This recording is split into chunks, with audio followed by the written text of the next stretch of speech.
जय हिंद दोस्तों, स्वागत है आपका हमारे YouTube चैनल में। इस वीडियो में हम आपको दो बड़ी खबरें बताएंगे। तो चलिए पहली खबर शुरू करते हैं। तो दोस्तों, राफेल के आने से भारतीय वायुसेना की युद्ध क्षमता कई गुना बढ़ गई है।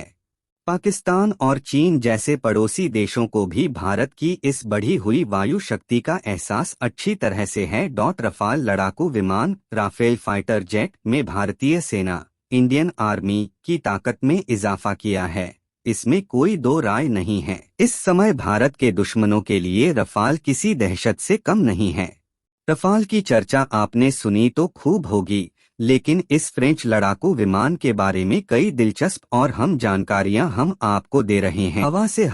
हवा से जमीन पर हमले के साथ परमाणु हमला करने में सक्षम है रफाल। वहीं बेहद कम ऊंचाई पर उड़ान के साथ हवा से हवा में भी मिसाइल दाग सकता है ये विमान। रफाल एक फ्रांसीसी शब्द है जिसका मतलब है आंधी या हवा का झोंका। एशिया का यह सबसे ताकतवर लड़ाकू विमान वाकई किसी आंधी की तरह उड़ता है, इसलिए इस विमान से दुश्मन दहशत में आ जाते हैं। यह वह विमान है जिसने भारत की सरहदों को अभेद्य बनाया है। रफाल के शामिल होने से सेना की ताकत में यकीनन इजाफा हुआ है, इसे भारत के दुश्मन भी मानते हैं।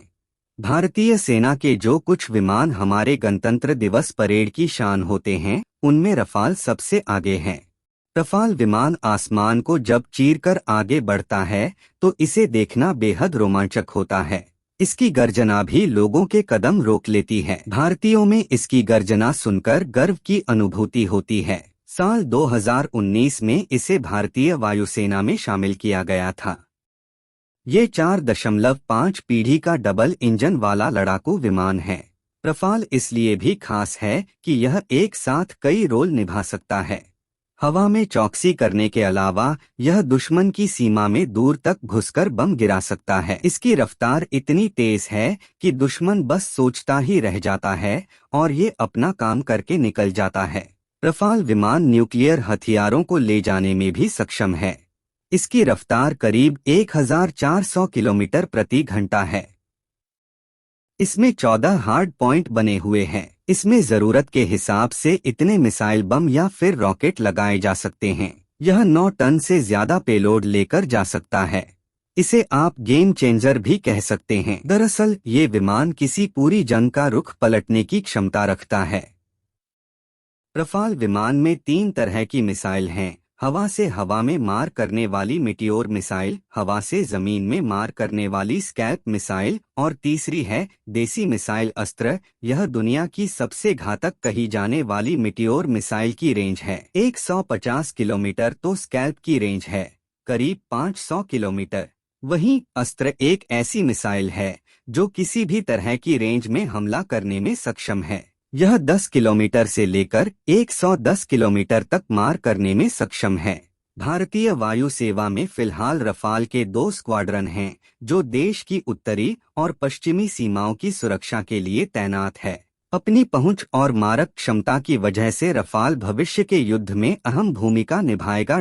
दूसरी खबर की बात करें तो मालदीव विवाद में भारत के समर्थन में आया इजरायल। लक्षद्वीप को टूरिस्ट डेस्टिनेशन बनाने को लेकर क्या कहा? प्रधानमंत्री मोदी ने लक्षद्वीप की यात्रा के दौरान कुछ तस्वीरें शेयर करते हुए पर्यटकों से इसकी सुंदरता को देखने की अपील की। मालदीव के कुछ और मंत्री और नेता इस पर भड़क गए। भारत और मालदीव के विवाद लगातार गहराता जा रहा है।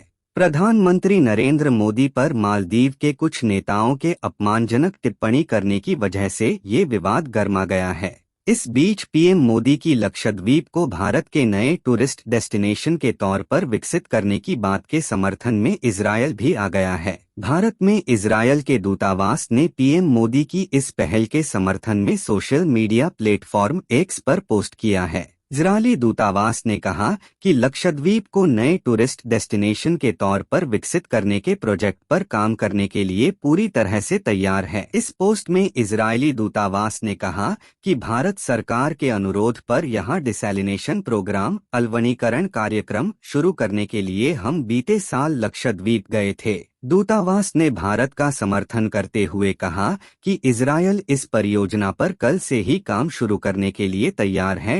इजरायली दूतावास की ओर से लक्षद्वीप की सुंदरता को दर्शाती कुछ तस्वीरें भी साझा की गई हैं। इन तस्वीरों को शेयर करते हुए कहा गया है कि यहाँ इस द्वीप के मनमोहक आकर्षण को दिखाने वाली कुछ तस्वीरें हैं उन लोगों के लिए जो अभी तक लक्षद्वीप के प्राचीन और प्रभावशाली पानी के नीचे की सुंदरता को नहीं देख पाए हैं।